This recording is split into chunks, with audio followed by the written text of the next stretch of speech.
కడప జిల్లాలో చిన్నారితో సహా దంపతులు ఆత్మహత్యకు పాల్పడ్డటువంటి ఘటన సంచలనంగా మారింది. దీంట్లో ఇప్పుడు విచారణలో షాకింగ్ విషయాలు బయటకు వస్తున్నాయి. దానికి సంబంధించిన బిగ్ బ్రేకింగ్ న్యూస్ ఒకటి మనకు అందుతుంది. దానికంటే ముందు బిగ్ అప్డేట్ ఒకసారి చూద్దాం. హైదరాబాద్ మొత్తంలో ఉన్న బెస్ట్ ప్రాపర్టీస్లో అన్నిటినీ ఒకే వేదిక పైకి తీసుకువస్తుంది సుమన్ టీవీ. అక్టోబర్ 18, 19వ తేదీన హెచ్ఐసిసి నోవోటల్లో జరిగేటువంటి సుమన్ టీవీ ప్రాపర్టీ ఎక్స్పోలో best flats, villas, open plots Deepavali offers and డిస్కౌంట్స్తో అందుబాటులో ఉంటాయి. మీరు విజిట్ చేసి ప్రతి గంటకి ఒక గోల్డ్ కాయిన్ గెలుచుకునేటువంటి ఛాన్స్ కూడా ఉంది. ఫ్యామిలీతో రండి, మీ డ్రీమ్ ప్రాపర్టీని సొంతం చేసుకోండి. రైట్, ఇక వార్తలోకి వెళ్తే కడప జిల్లాలో నిన్న ఒక వార్త మనం చూడడం జరిగింది. ఒక చిన్నారితో సహా దంపతులు, కొత్తగా పెళ్ళైనటువంటి దంపతులు రైలు కింద పడి ఆత్మహత్య చేసుకున్నటువంటి ఘటన చూసాం. మనం అందరం చాలా కలిసివేసింది. అదంతా కూడా విషాదకరంగా మారింది ఆ ప్రాంతంలో అంతా కూడా ఆ ఘటన. అయితే దీనికి సంబంధించిన సంచలన విషయాలు ఇప్పుడు బయటకు వస్తున్నాయి. మొదట వ్యక్తిగత గొడవలు అనుకున్నా కూడా దీని వెనక ఆస్తి వివాదం కూడా ఉన్నట్లుగా తాజాగా తెలుస్తుంది. ప్రేమించి పెళ్లి చేసుకున్నారు ఆ ఇద్దరు యువకులు కూడా. ఈ నేపథ్యంలోనే ఆస్తి గొడవలు, కుటుంబ కలహాల కారణంగానే పసిబిడ్డతో సహా రైలు పట్టాలపైన వీరు ప్రాణాలు వదిలినట్టుగా తెలుస్తుంది. అంతేకాదు దీంట్లో మరొక ట్విస్ట్ కూడా నెలకొంది. కడపలోని శ్రీరాములు నగర్కు చెందినటువంటి శ్రీరాములు మృత్యుంజయ కుంటలో ఉంటున్నటువంటి తన బంధువు కుమార్తె శిరీషను ప్రేమించాడు. పెద్దల అంగీకారంతోనే వీరిద్దరు కూడా పెళ్లి చేసుకున్నారు. వీరికి రిత్విక్ 16 నెలల చిన్న బాబు కూడా ఉన్నాడు. అయితే శ్రీరాములు తన తల్లిదండ్రులు, నానమ్మ, తాతయ్యలతో ఉమ్మడి ఇంట్లోనే నివాసం ఉండేవాడు. అయితే శ్రీరాములు ప్రేమ పెళ్లి చేసుకోవడం వల్ల కుటుంబంలో గొడవలు మొదలయ్యాయని చెబుతున్నారు. ముఖ్యంగా ఆస్తి పంపకాల విషయంలో డైలీ అంటే ప్రతిరోజు కూడా గొడవలు జరుగుతుండేవట. దీనికి తోడు శ్రీరాములకు మద్యం తాగేటువంటి అలవాటు కూడా ఉంది. ఈ మత్తులో అతను మరింత ఎక్కువగా గొడవ పడేవాడు. ఈ గొడవలే వారి జీవితానికి ఎండ్ కార్డు పడేలా చేశాయంటూ కూడా అక్కడున్న వారు చెప్తున్నారు. రైట్, ఇక ఆదివారం రాత్రి కూడా శ్రీరాములు మద్యం సేవించి ఇంటికి వచ్చాడు. ఎప్పటిలాగే ఆస్తి, కుటుంబ సభ్యులతో గొడవ పడ్డాడు.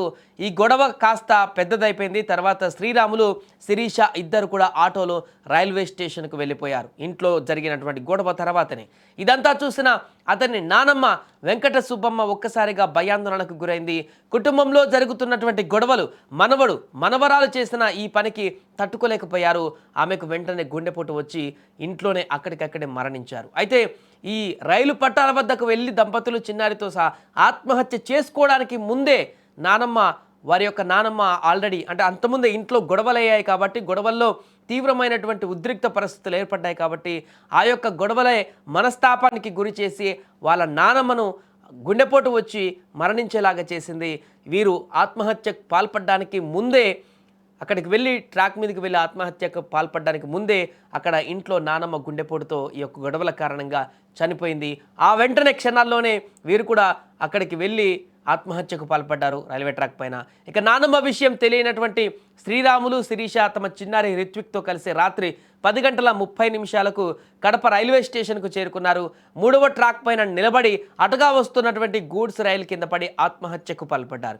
ఇంటి నుంచి వెళ్ళినటువంటి వారు ఎంతకీ తిరిగి రాకపోవడంతో కుటుంబ సభ్యులు టెన్షన్ పడ్డారు. ఉదయం ఈ ఘోరం గురించి తెలుసుకొని అంతా కన్నీరు మున్నీరయ్యారు.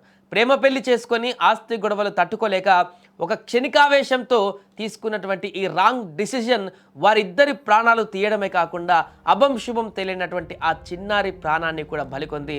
మొత్తం 4 ప్రాణాలు బలికొన్నాయి వారి యొక్క గొడవల కారణంగా, ఆస్తి తగాదాల కారణంగా, ఇంట్లో ఒకరికొకరికి నెలకొన్నటువంటి విభేదాల కారణంగా.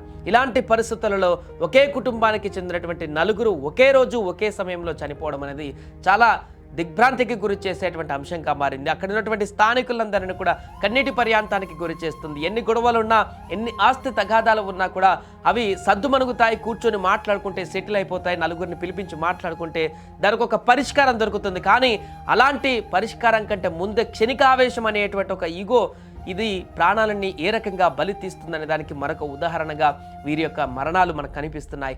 ఏదేమైనా కూడా అత్యంత దారుణమైనటువంటి సంఘటన కడప జిల్లాలో చోటు చేసుకుంది.